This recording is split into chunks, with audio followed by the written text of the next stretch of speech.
Beautiful. Thank you so much, man. Have a good one. Just picking up some Ramiro's California burrito, which is, by the way, if you're ever in San Diego, the best burrito in all of California. Okay, I don't really know that much, but I've been coming here since 2005, and goddamn, they got some good burritos here. Anyways, that's not what the video is about, because you already clicked the title, which is a pretty divisive topic, I guess you could say, but I don't mean it to come off that way. Talking about if YouTubers should be full-time or not. And honestly, my opinion on this is going to be a little bit of both. I guess some could say riding the fence so hard that my balls are going through my eye sockets. Should YouTube content creators do this full-time? Yeah, if they can make it work, hell yeah. Why not? Like, what?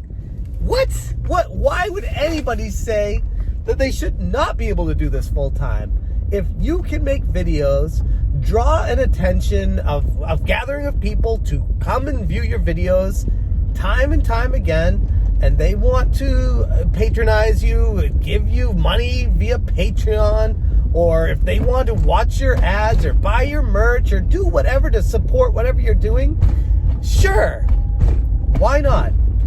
Well, there are a few caveats to that, which is why this is going to be a little bit of fence riding. I, full disclosure, have a Patreon. I don't promote it anymore because I don't do YouTube anymore full time. I just kind of shoot the crap while I do videos on the way into work, as many of you already know now. So why did I not get rid of my Patreon when I quit YouTube? Because I've had a lot of people ask me that. Let's get into that real quick first, because it does matter with the rest of this video as well. I strongly considered closing my Patreon down when I was stopping my channel, but then I was like, you know what? I'm still going to be making videos. It's just not going to be in the same capacity that it used to be. So what I'll do is just be full disclosure, completely open with my audience that, hey, the quality of my content, if you want to call it that, may be suffering depending on how you look at it. And if you do not want to continue donating $1 a month or $5 a month or $10 a month, whatever it is, it's fine. I have a job now. You don't have to. And I actually had my Patreons reach out to me. Most, if not all, have contacted me since those videos explaining it, and basically said, no, I want to keep Patreon. I want to be able to tip you. I want to motivate you to keep making the videos because it's a bright spot of my day. It's something that really means a lot to me. And if there's one little thing I can do is buy a cup of coffee for you on a monthly basis. And I'm like, man, people are good for the most part. You know, I can complain with the best of them, but I also need to recognize people that are just being real and good people. And I don't ever want to take advantage of them. So that's why I go with the full disclosure on what's going on. Why is Patreon important here? Well, here's the thing.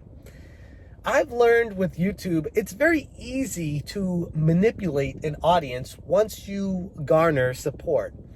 And that is when things get a little bit sketchy. When you're not full disclosure, when you're not completely transparent about everything, that's when some questions can start to rise up and it can get a little bit concerning. The problem is, YouTube was started to broadcast yourself. It was never intended to be a full-time job initially. It was just a, hey, we have cameras, we can record ourselves, let's put 2 and 2 together and put a video on the internet. And from that, it's kind of grown into tutorials. I mean, I've used it for help with home plumbing and installation guides, and I mean, you name it, everything beyond video games and then some, including video games, of course. So YouTube was started with the mantra of, you know, it's going to be here to help people, to entertain people, to be a source of joy, a place people can go to just watch cat videos, you know, generic stuff, Numma guy, you know, all that stuff. YouTube now, it's become corporate. Now, a lot of YouTube content creators don't want you to know that. They want you to think that it's just, hey, I'm a dude playing video games and I love talking about video games. But it's not that. Because if it was, people wouldn't be forcing out daily content multiple times a day to get it in the algorithm to make sure they're still relevant. Why does that matter?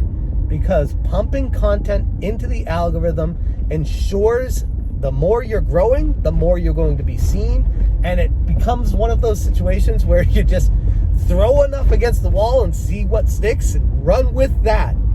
I don't want this video to turn into pointing fingers at people for how they run their business or how they disclose information to people, but my concern is the direction that YouTube is heading, because you can make money off the platform now and because you're able to take advantage of people, if you want to put it that way. I mean, that sounds so nefarious. I don't like using that terminology, but I mean, it is what it is at the end of the day. If you're providing a service for people, you're entertaining them, and they're willing to give you money and support your brand and your channel, then more power to you. I don't mean to hate on the people that are able to do that, but it becomes a problem when they want more and more and more and growing more and bigger and becoming more and more popular, just throwing out the same generic content that anybody in their right mind could do if they just wanted to search on Twitter, type in video game news in Google and just read the first 10 things that show up. Because ultimately, that's what a lot of video game channels have turned into. I know this because I personally was one of them. I was the person that was trying anything I could to get attention on my channel. And it was funny because I realized the more effort I put into it, the less payout I got, because the competition was fierce. And these clicks that are out there, they really edge out the little guys. And if you're not a part of them, you're against them. That's clearly what it's turned into. And these views, each individual view, I'm not even talking about subscriber, each individual view is something that is fought for, because those views for people who do this full time are the equivalent to sustaining their daily job, their income. And there's only so much time that people have to watch videos. So if you put this information all together, the fierce competition, they might act like they're being nice and want everyone to be successful, but the reality is they don't. Because the less people on the platform doing what they do, the more people will be focusing on them and the generic content that they're pumping out. Anybody can make an eShop video talking about sales. Anybody can review a video game. Anybody can talk about some latest gaming gossip that just happened. What makes these big channels special? Nothing. Now, people might say, oh, their opinion makes them special. Well, goddamn, I had an opinion. I mean, there are hundreds of thousands of smaller YouTube channels out there, especially in gaming, that have an opinion. And most of them are very valid opinions. So I ask again, what makes these super big channels special? Nothing. And they know that. And that's exactly what scares them. So they focus on retaining the views any way they can. And that means chasing the algorithm, throwing against the wall what works, seeing what sticks, and making more of it. You see SpawnWave do it. You see RGT do it. You see a ton of these other channels making eShop sale videos, making generic video game news. You see the Quartering and the Review Tech USA talk about gaming gossip. And they do it on a daily basis, and they grew big by doing it. I am not knocking them, by the way. I am just calling a spade a spade. This is what the reality of YouTube gaming has become. If you're not going to be playing Fortnite, if you're not going to be playing something professionally, if you're not going to be playing Minecraft or Roblox all day, then good luck to you, because the only other way to get any kind of recognition is by fighting the unwinnable battle against the established channels that do the generic content. So back on the point of, should YouTube content creators be full-time? Yeah, they should, because they're able to. But at the same time, what does that mean for everybody else? Too bad, so sad, you're too late. The gold rush of YouTube content creation has come and gone, and you missed the rush, and the big wave is past. So you can't be successful on YouTube now? That's basically what I'm saying. Yes, that's the unfortunate reality. I've seen so many great channels out there even get shout outs from other channels and still not grow, because the algorithm doesn't give a damn about you, because you don't have the growth that these other channels have. You don't have the user base. I've had countless people call me out on my channel, tell me that my content it sucks, which is why I'm not growing, which is why I only have 10,000 subscribers, stuff like that. It's like they look at these big channels like they one day just started their YouTube channel and grew to millions of subscribers instantly. It doesn't work like that. They had to put work in to get there. But nowadays, you put that same work in, you don't get the same payout, which makes me very concerned for the future of the YouTube platform, especially when it comes to YouTube gaming. All they do is churn and burn the new channels. They don't give a damn about the new people.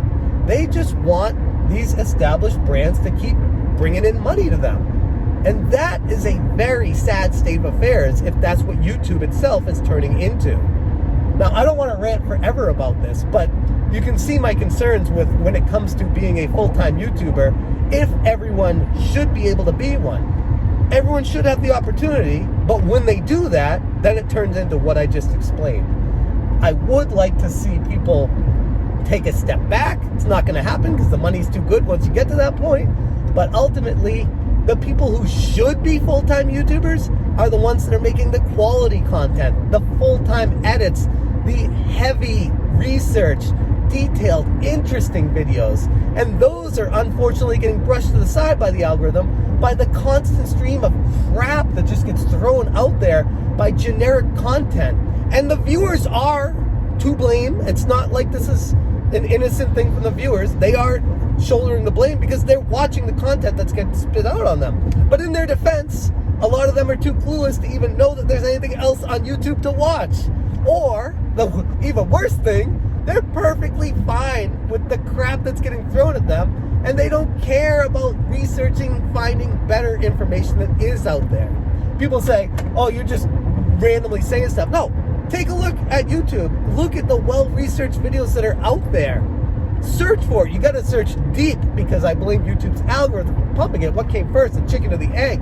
Is it the YouTube algorithm that's pumping this into the viewers, or the viewers propagating it because they just want to keep watching the same shit reel after reel, just over and over, spinning.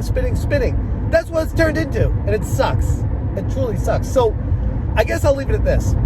I'm really glad that I got out of YouTube full time, because I see now, stepping back from it, with clear as day, that it's an absolute shit show. YouTube is trash. It's garbage. You get what you put into something, you get out of it. And that is what is happening with YouTube. Garbage is going in, garbage is coming out. And unfortunately, until Google proper does something about fixing the algorithm, nothing's going to change.